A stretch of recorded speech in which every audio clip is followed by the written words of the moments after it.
Voy a contestar esta pregunta que me hacen por mensaje privado. Saludos a Nico y voy a dividir este video en dos partes. En la primera voy a analizar la pregunta y en la segunda voy a dar razones por las cuales sí dejar a tu psicoanalista. Es muy clara y nos indica de entrada varias cosas. Voy a terapia y es psicoanalista mi terapeuta. ¿Qué hago? Esta es una pregunta dirigida a alguien que sabe. Está demandando una respuesta. Está esperando que alguien colocado en el lugar del saber dé razón de esa duda que se tiene. Importante porque la demanda de saber es una de las cosas que revisamos en un psicoanálisis. De entrada, la transferencia, dirá Lacan ya hacia el 64, está colocada hacia el sujeto supuesto saber. O sea, uno le hace preguntas a aquel que supone que sabe, que tiene algún saber sobre lo que tendría que hacer con su vida, con lo que le toca hacer, con hacia dónde tendría que dirigirse.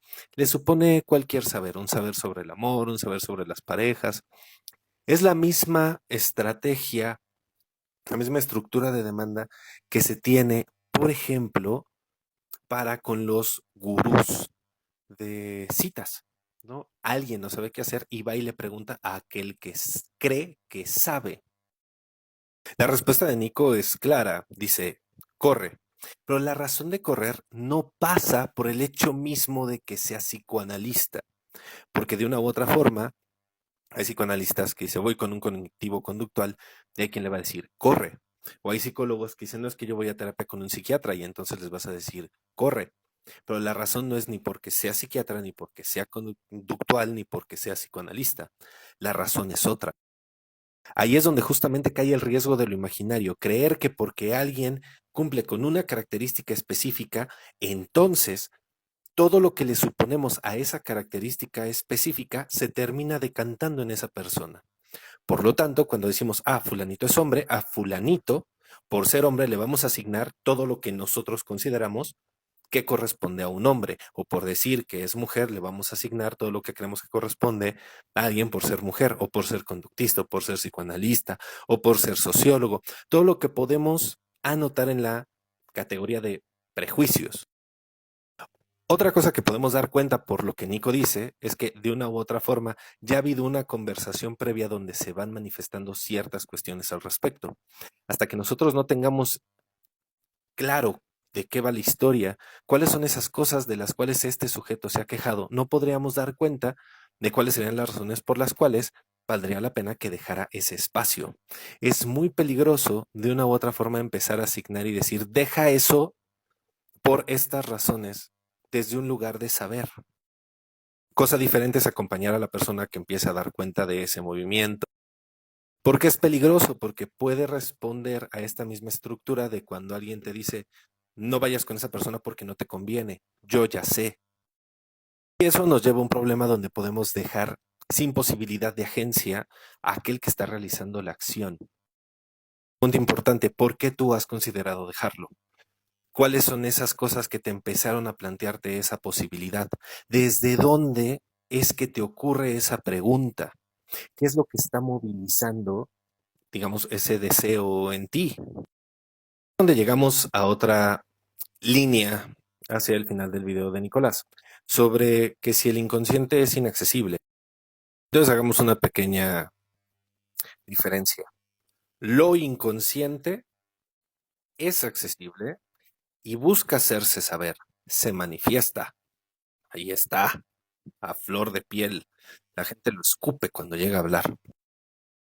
La cuestión es que hay que hacer historia, hay que avanzar en el relato para dar cuenta de cómo eso está ocurriendo. ¿Dónde aparece lo inconsciente? No el inconsciente, o sea, ese ente, esa cosa, no estoy hablando de eso.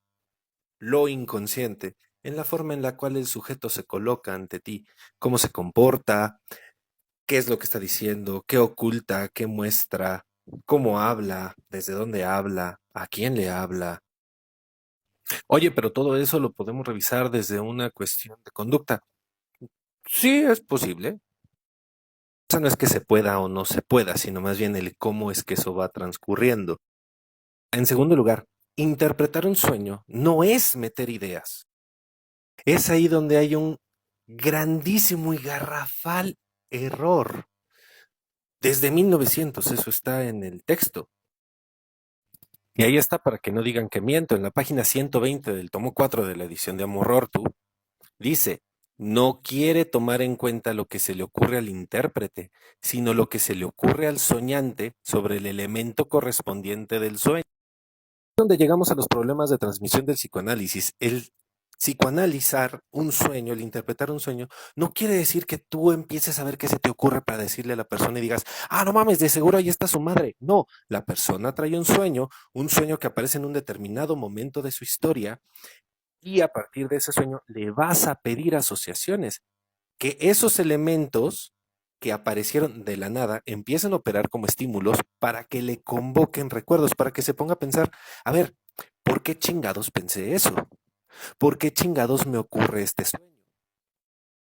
Para hacer esto, la persona que está analizando el sueño, que trae el sueño, debe de empezar a hablar dejando de lado cualquier crítica con respecto de lo que pueda decir. O sea, debe de tomar la posición que tomaría cualquier persona que esté investigando desde la ciencia con respecto de lo que le ocurre. Debe de ponerse a ver eso, más allá de que sea vergonzoso o crea que sin sentido lo que se le ocurre es ver qué ocurrencias ocurren, le pasan para ver qué es lo que está ahí en el sueño, cómo esto se va organizando. Nuevamente, tan cómodo como el método popular del descifrado que traduce el contenido dado del sueño de acuerdo con una clave establecida. Más bien, tiendo a pensar que en diversas personas y en contextos diferentes, el mismo contenido onírico puede encubrir también un sentido distinto. Con estas dos citas, cualquier persona que te diga que desde el psicoanálisis cosa A significa elemento B necesariamente, la cagó, se equivocó. Eso no es psicoanálisis. No porque una cosa sea cilíndrica y esté rígida, viene a representar lo que tienen los machos entre las piernas. Eso no, no funciona así. Si la interpretación del sueño no se inserta como un elemento de pleno sentido en ese momento específico de la vida del soñante, eso no cuenta, eso no funciona, eso no sirve. Ahora, con respecto a que la duración de un psicoanálisis es larga, más bien habrá que pensar que es variable. ¿Por qué? Porque cada persona tiene distintos tiempos para comprender lo que le ocurre, inclusive para animarse a dar los pasos necesarios para modificar lo que le está ocurriendo. Ahí es donde viene esta tercera cosa que menciona Nico, resolver lo que está pasando. La primera pregunta que tendríamos que hacernos para eso es, ¿qué es lo que está pasando? La segunda es, ¿cómo está pasando? ¿Por qué está pasando? ¿Para qué está pasando esto? ¿De qué manera al sujeto que viene a consulta se le repite una y otra y otra y otra vez la misma escena o la misma lectura de la escena? Por eso es que el análisis busca dar cuenta de cuál es la función del síntoma, que es aquello que está ordenado como síntoma.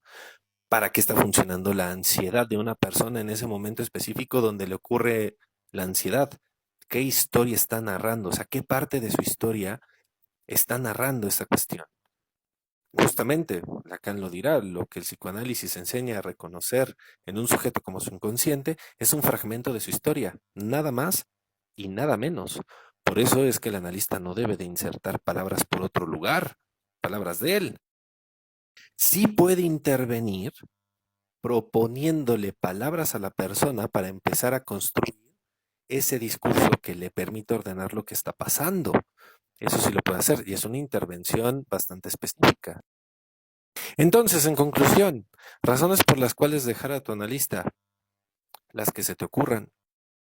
Porque no te sientes cómodo, porque no te está funcionando, porque no te estás sintiendo escuchado, porque no tienes la confianza de contarle ciertas cuestiones. Esto es importante que lo lleves y lo elabores para que entonces la decisión sea de cada uno, no sea solo porque alguien me dijo que tenía que hacerlo. A fin de cuentas, lo que termina atravesado ahí termina siendo una decisión ética. Por ejemplo, la que hizo Antígona.